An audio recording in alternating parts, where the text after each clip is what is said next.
Parole de Dieu quotidienne. Un homme ne peut pas se hâter d'atteindre le succès lorsqu'il cherche à obtenir la vie. La croissance dans la vie ne se fait pas en un jour ou deux. L'œuvre de Dieu est normale et pratique et doit suivre un processus nécessaire. Jésus fait chair a eu besoin d'un processus de 33 années et demie pour achever son œuvre de crucifixion, sans parler de la vie de l'homme. Ce n'est également pas une tâche facile de faire en sorte qu'un homme normal manifeste Dieu. Cela est particulièrement vrai pour les gens de la nation du Grand Dragon Rouge.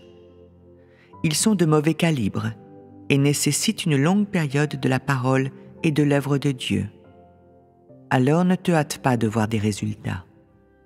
Tu dois être énergique en mangeant et buvant de la parole de Dieu et consacrer plus d'efforts aux paroles de Dieu. Après avoir lu ces paroles, tu dois pouvoir les mettre en pratique dans la réalité. Et par les paroles de Dieu, tu acquiers alors la connaissance, la perspicacité, le discernement et la sagesse.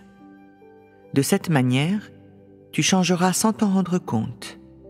Si manger et boire la parole de Dieu, lire sa parole, la connaître, l'expérimenter et la pratiquer peuvent devenir tes principes, alors tu grandiras sans t'en rendre compte.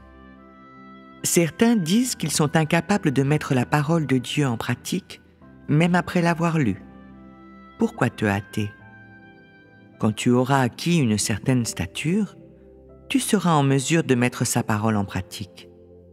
Un enfant de 4 ou 5 ans dirait-il qu'il est incapable de soutenir ou d'honorer ses parents? Tu devrais connaître ta stature maintenant et mettre en pratique ce que tu peux. Ne sois pas celui qui perturbe la gestion de Dieu. Manger et boire les paroles de Dieu et aller de l'avant, que cela soit ton principe. Ne te soucie pas de savoir si Dieu peut te rendre complet. Ne te préoccupe pas de cela pour l'instant. Il suffit que tu manges et boives des paroles de Dieu lorsque tu les découvres, et il est assuré que Dieu pourra te rendre complet. Cependant, ton action de manger et de boire sa parole doit être guidée par un principe. Ne le fais pas aveuglément. Au contraire, cherche les paroles que tu devrais connaître, à savoir celles qui sont liées à la vision. L'autre aspect des paroles que tu dois chercher porte sur la pratique réelle, c'est-à-dire que ces paroles se rapportent à ton entrée. Un aspect porte sur la connaissance et l'autre sur l'entrée.